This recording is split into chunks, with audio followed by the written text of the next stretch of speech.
Alright folks, hello again, welcome back to my channel and straight into this one. My very good friend Ken got in touch about a decking project for his back garden. He'd been onto a few companies who'd offered rather expensive estimates. I think with it being a small project, the majority of businesses wouldn't be interested in it. So when Ken suggested could we manage it between the two of us, I was more than happy to help.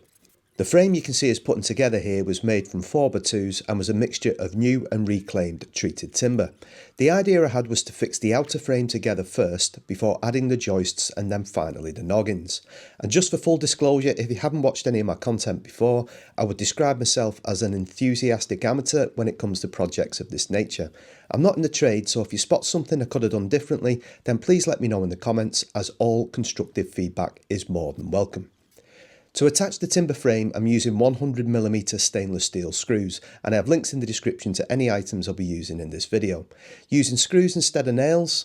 Well, I don't own a first fix or a second fix nail gun, and I also think screws are better from a beginner's perspective, because if you make a mistake, it's a lot easier to undo than if you've used a nail gun.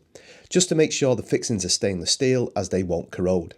With the frame being a combination of new, rather wet treated wood and reclaimed, much drier treated timber, we had to be realistic in our expectations of this base being completely square, which in all honesty it wasn't. However, I believe the most important aspect of a base like this is that it's a solid frame, and that's what we aim to achieve. The next stage was to add the joists, which we measured at 400mm centres. My strategy for this is to measure and cut each joist individually before attaching. The reason I don't cut all the joists first is as you add each joist, the frame will tighten up ever so slightly. Thus, if you pre-cut all of the joists, you'll end up having to make adjustments anyway. The cordless portable miter saw I'm using for this project is from Rutland's Tools, and I have a video about this on my channel. It's really well suited to this kind of job as it's lightweight, cordless, good depth of cut, and the quality of cut is very good as well. With all the joists now attached, the next stage was to fix the noggins to the frame. Noggins are simply pieces of timber that you use to attach the joist and the frame together, which tightens everything up and makes the frame solid. You can use mostly offcuts for this, and we tried to attach as many noggins as possible, this time using 80mm stainless steel fixings. Again, we measured and cut each noggin individually instead of pre-cutting them all in one go. Having two people to do this makes the job so much easier and quicker to complete. One person measuring and fixing and the other person on the miter saw doing the cutting. At the end of day one, the frame looked like this, and we were both very happy at this stage, all ready for the next day. The next morning I returned with some DPC that I had at home from my previous deck build. This is a little bit of a belt and braces approach, as the timber is treated and Ken had also applied a coat of treatment, all designed to help the longevity of the base. This next stage I wasn't sure of and would appreciate any feedback in the comments. I was just a little concerned of some slight movement in the base once the project is finished. I appreciate the weight of everything will keep the deck planted, but the deck currently isn't fixed to anything.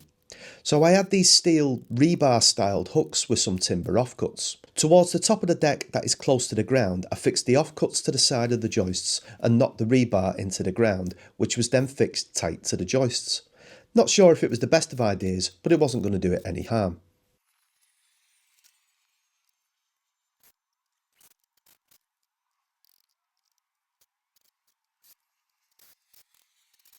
Now on to fixing the decking boards to the frame, and for this I'll be using the new Trend Concealed Screw Deck Jig with the accompanying ceramic coated deck screws.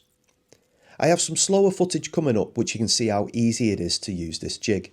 Simply put, it looks a bit like a staple gun that clamps itself to the decking board, and on either side are metal screw guides that you place the fixings into and screw into the frame below at an angle of 50 degrees. You can adjust the board width depending on what type of deck you've purchased, and you can also adjust the space between the decking boards from 3.5mm up to 5.5mm. As you can see here, we simply place the board down, put a 3mm spacer at the end of each board and fix the centre of the board first to one of the middle joists. Then working to one side and then to the other, fixing the board to the frame using the jig.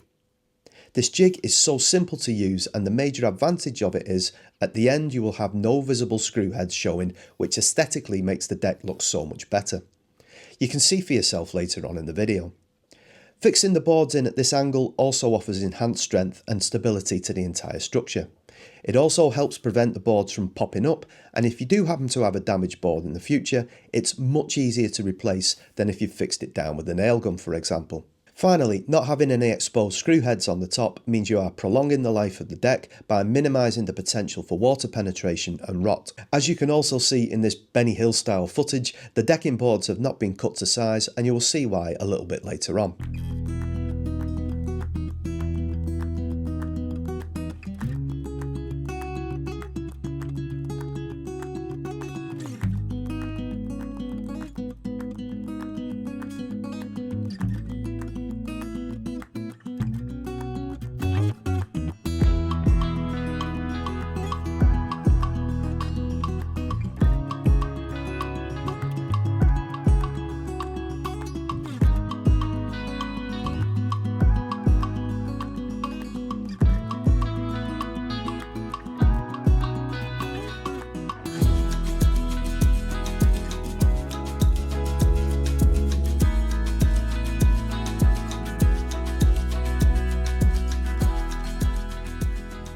Unfortunately, we were one longer board short, as you can see in the centre of the picture, with the decking not quite reaching the end of the frame.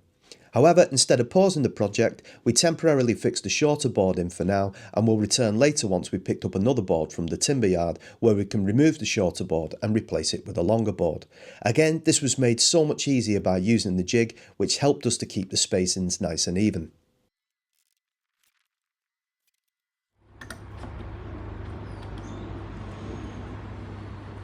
So that is 35mm. Your boards are 25mm thick. And we'll give it, say, I think maybe if we just take a smidgen off that. Yeah. And as the reference point. Yeah. Like that. Yeah. I think so. Yeah, that sounds about right.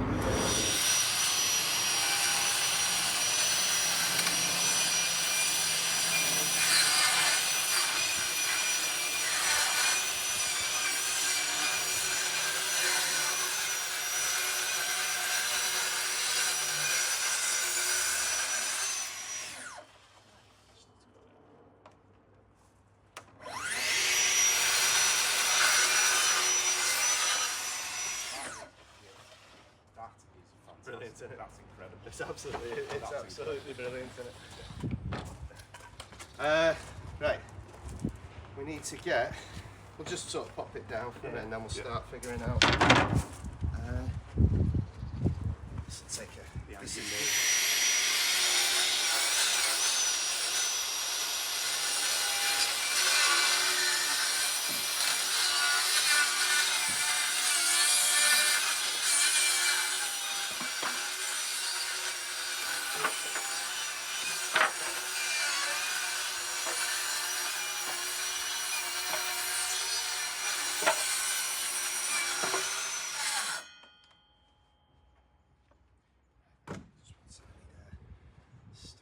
Pass me a little combination square. Yeah.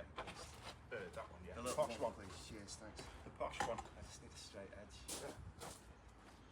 That's perfect.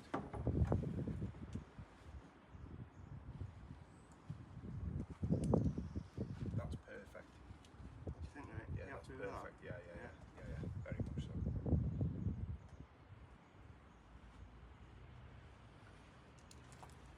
Just want to get this lined up spot on because I don't want to stupid right at the very end. That's perfect. You happy with that? Yeah, very good. Very good. Right, if you can just line that up on the edge, it's the lip. That's lip. it. Yeah, Yeah. that's it. Yeah, I think we're looking good there, mate. Yeah. Good. Happy? Yeah, mate.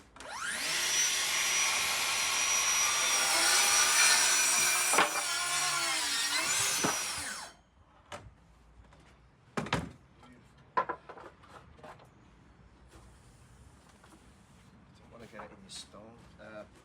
Am I popping that more this side? The sawdust.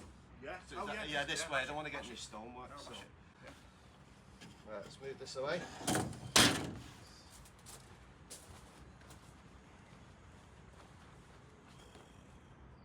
yes. Yeah, yeah. That's cracking.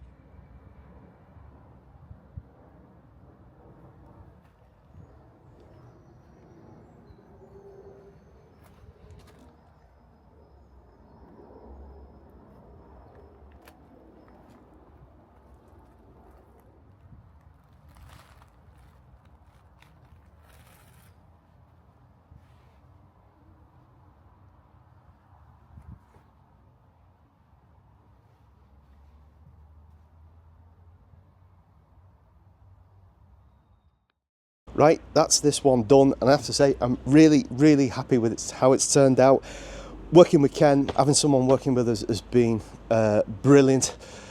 So much help. It's nice to kind of tick the day along, and it keeps, you know, keep smiling, keep laughing with each other, but also like physically it's been a huge help getting it done. The frame, you're working with a combination of reclaimed materials or repurposed materials and some newer stuff, so I kind of have the mindset that I've got to be realistic in, you know, not everything's going to be perfectly square, but the purpose of the base on a job like this, like I'm doing, is it's got to be solid. So when we got the joists, trying to get them at 400mm centres and then tied them in with loads of noggins, we had just enough left of the scrap, and it's made it really solid.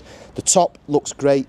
The beauty of the boards, Ken's got here, the decking boards, it was 25mm thick, but they had the grooves on either side, so you could choose whatever side you wanted to on these. Personally, I prefer this one as well. I think it looks really smart, and what's made it in terms of aesthetics, I think this has been fantastic, this trend concealed screw deck jig, because you've no visible screw markings. Like, I've done a few decking projects now, including my own, which I've had on the channel, and I wish I had this, because you know, seeing the screw heads, and when you put them in, it creates a bit of a hole which then water can pool in, and the wood can rot and stuff. So this is brilliant. Even if I would recommend this wholeheartedly, even if you were just doing your own DIY project, so not if you're doing it for a living, if you're just doing it as a one-off, I'd still recommend getting this with the galvanized fixings as well. It looks